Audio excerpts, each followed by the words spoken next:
আমি আজকে কথা বলতে চাচ্ছি চট্টগ্রাম বিশ্ববিদ্যালয়ের একজন ছাত্রী সাথী। তো উম, আমি একটা লেখা কয়েকজনের সাথে শেয়ার করেছিলাম, মানুষের মন এক জাদুর আয়না। সেখানের মধ্যে আমি মানুষের যে মানবিক সম্পর্ক, বিশেষ করে নারী পুরুষের সম্পর্ক, সেটা নিয়ে কিছু কথা বলছিলাম। যে প্রতিটা নারীর মধ্যে একটা আদর্শ পুরুষের কল্পনা থাকে, আর প্রতিটা পুরুষের মধ্যে একটা আদর্শ নারীর কল্পনা থাকে, এবং বাস্তবের লোকগুলোকে সে ওটার সাথে মিলাতে চায়। তো আয়নাতে যেভাবে প্রতিফলন ঘটে, তেমনি করে বাস্তবে পাওয়া যে মানুষটা, সেটার মধ্যে ওই যে আদর্শ মানুষটা, সেটা একটা প্রতিফলন ঘটে। তো যেই মানুষটার সাথে বাস্তবে আমার সাক্ষাৎ হলো, সেই নারীটাকে আমি আদর্শ নারী বলেই মনে করি। কিন্তু আমার মনের মধ্যে যে আদর্শ ছবিটা আছে, সেটার সাথে আরও বেশি মিল আছে এমন কারোর সাথে যদি আমার সাক্ষাৎ হয়, তখন দেখা গেল যে হয়তো আমি আমার যাকে আমি মনে করছি আমার সেই প্রিয়তমা নারী, তার থেকে দেখা গেল যে আমি সরে গিয়ে ওই নতুন কারো দিকে চলে যাচ্ছি। এটা আবার নারীদের দিক থেকে পুরুষদের ব্যাপারেও জিনিসটা ঘটে।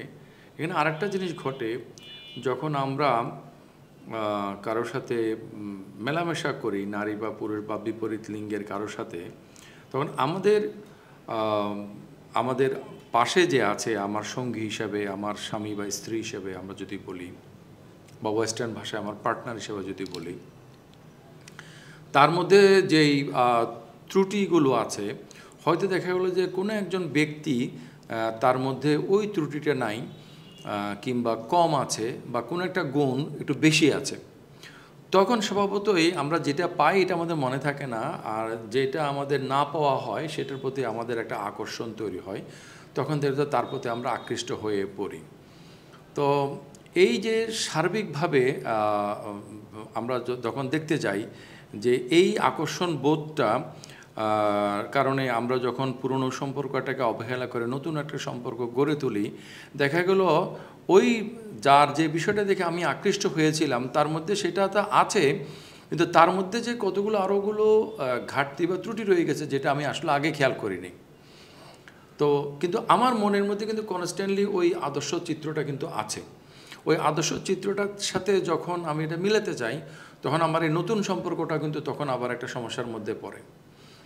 তো তখন আমি দেখা গেল যে বা যে কেউ সে আবার খুব দ্রুত ডিসস্যাটিসফাইড হয়ে পড়ে।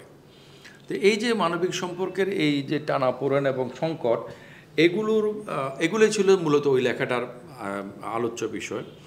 তো এই লেখাটা যখন আমি ওর কাছে পাঠাই, আমাদের বিশ্ববিদ্যালয়ের ছাত্রী, তো ও আমাকে একটা উত্তর দিয়েছে। তো তোমার উত্তরটা কি আমি পড়ব?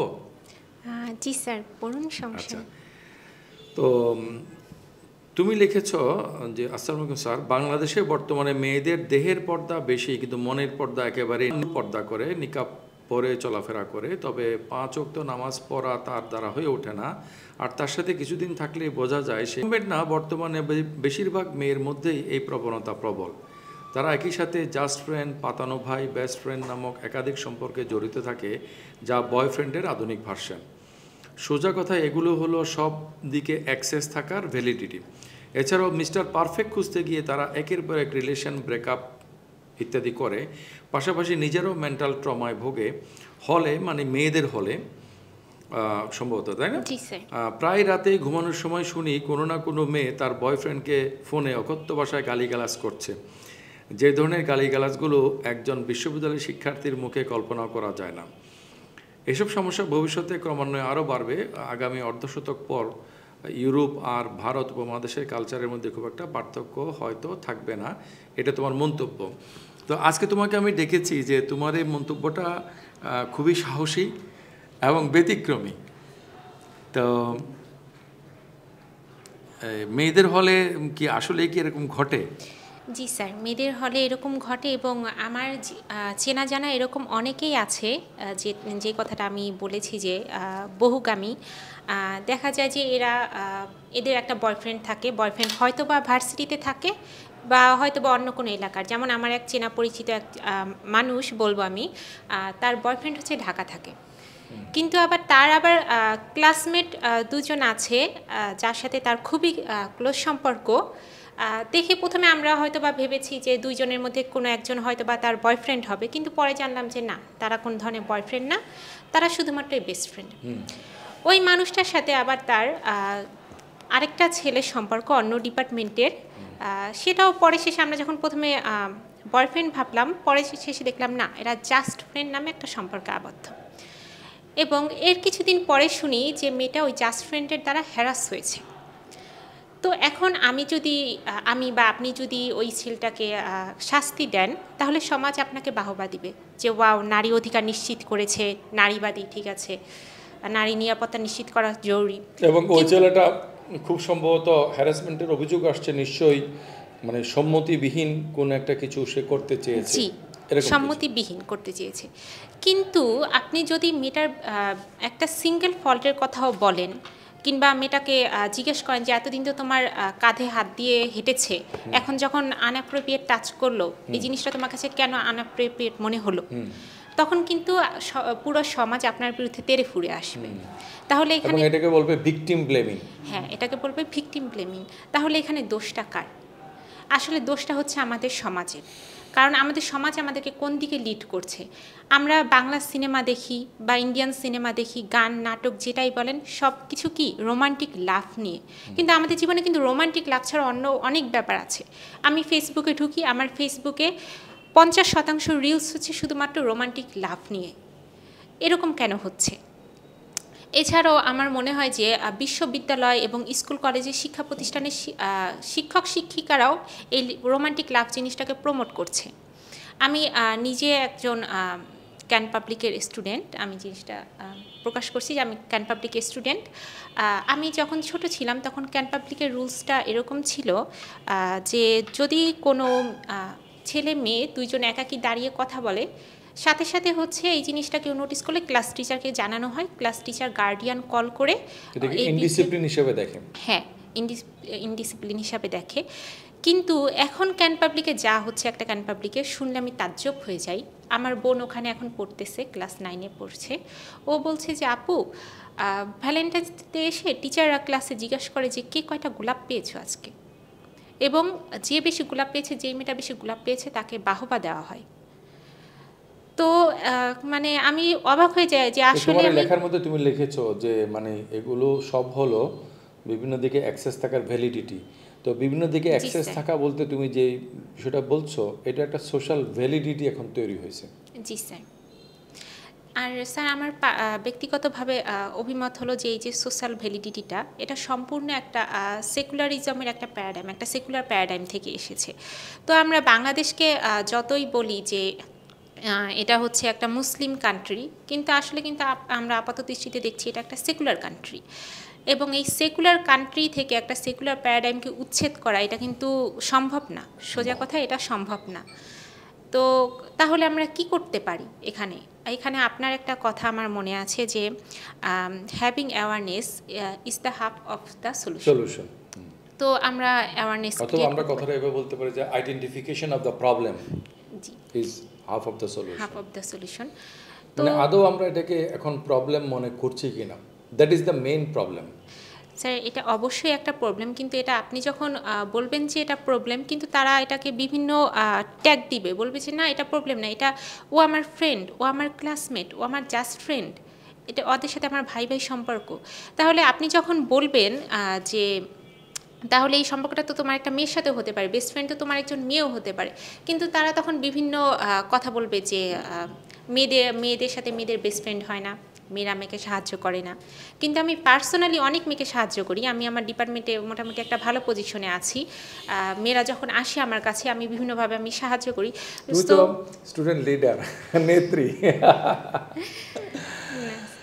তো স্যার এটা কি স্যার, তো এই জিনিসটাকে মানে এভাবে ভ্যালিড করতে চাওয়া যে মেয়েদের সাথে মেয়েদের বেস্ট ফ্রেন্ড হয় না, এই জিনিসটা এটা আসলে ইলজিক্যাল টোটালি। মানে আমাদের সময় তো আমরা দেখেছি যে মেয়েরাই মেয়েদের বেস্ট ফ্রেন্ড, ছেলেরা ছেলেদের বেস্ট ফ্রেন্ড। হ্যাঁ, মেয়েরা এখন ছেলেদের বেস্ট ফ্রেন্ড, ছেলেরা মেয়েদের বেস্ট ফ্রেন্ড, এটা এখনকার সময়ের ব্যাপার। আমাদের সময় কিন্তু এরকম ব্যাপারটা ছিল না।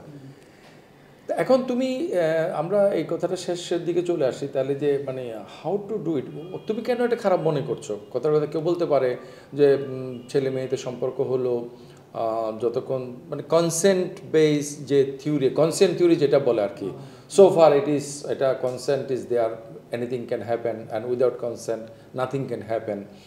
তো এই ধরনের একটা romantic loveful consent based relation, এই বিষয়টার দৃশ্যত মনে হচ্ছে তুমি এটা মানে বিরোধী। জি তো স্যার। এটা কেন তুমি বিরোধী?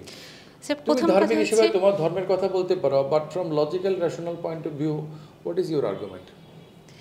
আচ্ছা, আর্গুমেন্টটা হচ্ছে যখন আমরা একটা ফ্যামিলির চিন্তা করি, ঠিক আছে, যেহেতু আমার সব দিকে যাওয়ার এক্সেস আছে, আমি ফ্যামিলিতে আমার হাজব্যান্ডকে রেখে আমি পারি যে আমার কর্মস্থলে আমি একটা এক্সট্রা ম্যারিটাল অ্যাফেয়ার রাখলাম। যেটা আপনি বলেছেন যে হয়তো বা হতে পারে যে আমার মনের আয়নাতে যে পুরুষটার কথা আমি চিন্তা করি, এটার সাথে যে আমার কলিগ আছে তার সাথে 70% মিলে, আমার হাজব্যান্ডের সাথে 60% মিলে, তো অবশ্যই আমি আমার কলিগটার দিয়ে দৃশ্যত হ্যাঁ, দৃশ্যত 60-70 আমি দৃশ্যত দেখি, দৃশ্যত বিলকুল। হয়তো বা হয়তো ডিল করার পরে দেখা গেল জানা যেটা আমার কাছে মোর মনে হয়েছিল সেটা কিন্তু আসলে রিয়েল না, অথবা সেটা রিয়েল কিন্তু সেটার পাশাপাশি আরও কিছু জিনিস আছে যেটা আবার এটাকে ডিসকার্ড করে, এরকম হতে পারে। তো এরকম হতে পারে, তাহলে হচ্ছে আমি ওদিকেও একটা অ্যাফেয়ারই করলাম, আবার এদিকে আমার ফ্যামিলি আছে, তাহলে আপাত দৃষ্টিতে আমার ফ্যামিলির কি হবে?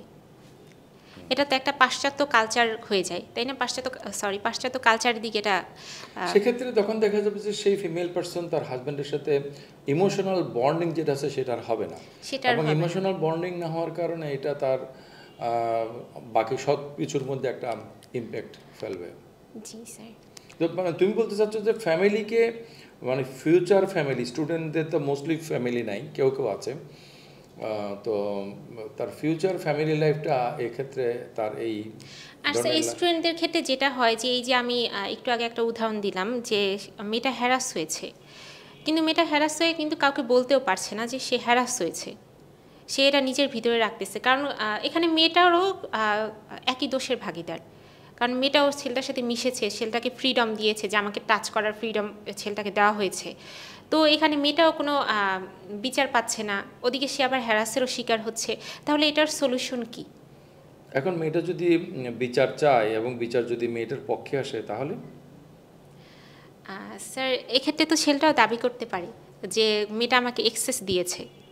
অমুক সময় দিয়েছে, তমুক হ্যাঁ। সময় দিয়েছে, নানা ধরনের ডকুমেন্ট সে দেখাইতে পারে তার সাথে আমার রিলেশনটা ছিল কনসেনজুয়াল। জি। আর একটা তথ্য এখানেও যে ওয়েস্টে যেসব এমনি তো অ্যাট দ্য ফার্স্ট প্লেস তারা বিয়েই করে না, বেশিরভাগ যারা বিয়ে করে বিবাহিত মহিলা তাদের মোর দেন 50%-এর এটাকে কি বলা যায় যে মানে কি বার্নার বলে একটা শব্দ আছে যে ব্যাক বার্নার, অর্থাৎ পিছন দিক থেকে তাকে হাওয়া বাতাস দেওয়ার জন্য একটা লোক থাকে, মানে তার একটা ইমোশনাল রিলেশন থাকে ম্যারিটাল বন্ডিংয়ের বাইরে, মোর দেন 50%-এর সেটা থাকে, এবং এইটা ইয়ে করলে তাহলে কার সাথে কী হবে সেটা। তো বৈবাহিক সম্পর্কটাই করা হয় এমনভাবে যে এটা বোধহয় টিকবে না, না টিকলে কী করা যায় ইত্যাদি, মানে নিয়তটাই মানে প্রথমে খারাপ থাকে যে স্যার এটা এই হয়তো ক্ষেত্রে যদি হয় হবে না। যে বৈবাহিক সম্পর্ক টিকবে না আমাদের মুসলিম কান্ট্রিতে, বিশেষ করে বাংলাদেশে, তাহলে ডিভোর্সটাকে সহজ করা উচিত। ধরেন আমার ইয়াং এইজে একটা বিয়ে হলো, কিন্তু আমার হাজবেন্ডের সাথে আমার মিলছে না, বছর 30 পর আর মিলছে না, তখন তাহলে আমি কি করব? তখন আমি যদি তাকে ডিভোর্স দিই এবং আমার ভবিষ্যৎ তাহলে অনিশ্চিত, তখন আমার এজন্য হচ্ছে আমরা যে দেখেছি সাহাবীদের সময়ও যে যুদ্ধে যদি কেউ মারা যেত, তার যদি ওয়াইফ থাকতো, তাহলে তারা কিন্তু বেশি দিন অবিবাহিত থাকতো না, না না না, অন্য যে কোনো সাহাবী তাকে অতি সত্বর বিয়ে করতো। বেশি দিন কি, তারা ইদ্যত পার হওয়ার আগে দিয়ে সাজগোজ শুরু করে দিত। তো বাংলাদেশে স্যার ওই জিনিসটা নরমালাইজ করতে হবে যে ঠিক আছে আমার তাড়াতাড়ি বিয়ে হয়েছে, আর্লি এজে বিয়ে হয়েছে, সমস্যা নেই, আমার যদি ডিভোর্স হয়ে তুমি যায়। চাইতেছো যে একটা ম্যারিটাল সিকিউরিটি, জি এটা স্যার। ফার্স্ট ম্যারেজ এবং remarriage or any time marriage যে কোনো ক্ষেত্রে সেটা থাকা বেশিরভাগ দরকার। মানুষই এটা পায় না দেখে তো এটা অ্যাফেয়ারে তোমার জড়িত আলোচনার থাকে। মধ্যে একটা ছিল যে যে মেয়েদের মানে এসব কিছুর মধ্যে মেয়েটা নিজেও কিন্তু মেন্টাল ট্রমা এবং স্ট্রেসে ভোগে। অবশ্যই সে মেন্টাল এটা ট্রমায় মানে- ভোগে, কারণ তুমি তো হলে থাকো না? জি। তো হোয়াট ইজ ইউর এক্সপিরিয়েন্স দেয়ার যে আমার এক্সপিরিয়েন্স হলো স্যার, যে ধরনের একটা মেয়ে বিভিন্ন দিকে রিলেশন বজায় রাখছে, হ্যাঁ, তার বয়ফ্রেন্ড কোনোভাবে জানতে পারছে, তার বয়ফ্রেন্ড ওদিক থেকে তার প্রেশার ক্রিয়েট করছে এরকম। আবার তার একটা জাস্ট ফ্রেন্ড, সে কথায় জাস্ট ফ্রেন্ড কিন্তু আসলে বিহেভিয়ার বয়ফ্রেন্ডের মতো। সে আবার হয়তো বা দেখা যাচ্ছে তার অন্য একটা মেয়ে ফ্রেন্ডের সাথে বেশি মিশছে, এটার জন্য আবার মেয়েটা একটা ট্রমায় পড়তেছে। এটা নিয়ে চিল্লি হলের মধ্যে গালাগালি, কান্নাকাটি এগুলো অহরহ চলতেই থাকে। মানে খুব গালাগালিও করে না, এগুলো বাইরে কল্পনা করা যায় না। না, এগুলো কল্পনা করা যায় না। এবং এমন এমন মানুষ যে দেখবেন আপনার পাশ দিয়ে হেঁটে যাচ্ছে, খুবই পরিপাটি মেয়েটা, খুবই ব্রিলিয়ান্ট, খুবই সুন্দর দেখতে, কিন্তু সে যে হলের মধ্যে এরকম কাণ্ড কারখানা করছে। আমাকে হলে চাকরি করে, হলে কিছু দোকান চালায় না, এরকম কর্মচারী কিন্তু একটা দোকানও চালায় সেরকম আর কি। এরকম কেউ কখনো আমাকে বলে যে স্যার আপনারা ফ্যাকাল্টিতে যে মানে সুবোধ সুন্দর ভদ্র মেয়েদেরকে দেখেন, হলের গেট পার হওয়ার সাথে সাথে ওদের আচার আচরণ মানে সব চেঞ্জ হয়ে যায়, তখন তারা কিন্তু আর এতটা সুবোধ ভদ্র থাকে না। জি স্যার, আমার একটা অভিজ্ঞতা বলি। একদিন রাত এরকম 12:30টার দিকে হলের নিচে প্রচণ্ড চিল্লাফাল্লা। তো আমরা মেয়েরা কয়েকজন নিচে নামলাম। নিচে নামার পর দেখলাম যে কি হয়েছে ব্যাপারটা।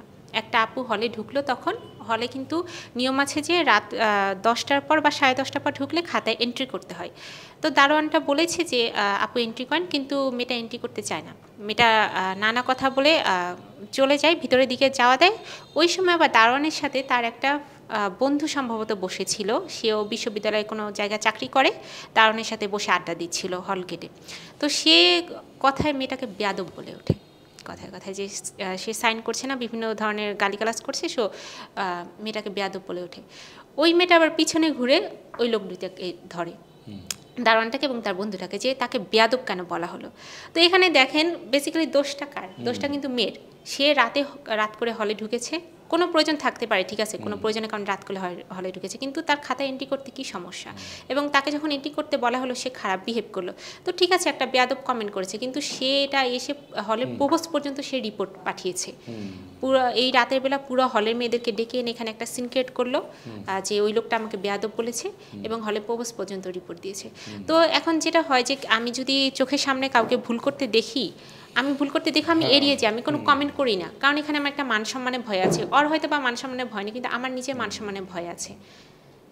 তো এখানে তুমি আরেকটা কথা আনছিলা যে কোন একজন এর ব্যাপারে তোমার পরিচিত বা এরকম যে পর্দা করে, পুরোপুরি পর্দায় করে, কিন্তু কাছে থেকে দেখলে দেখা যায় যে সে আসলে বহুগামী বলতে কি সে বিভিন্ন জনের সাথে friendship relation or something more or what? Friendship relation এবং মোর তো আমি চোখের সামনে দেখিনি, কিন্তু আমরা গেস করি যে এই ধরনের হয়।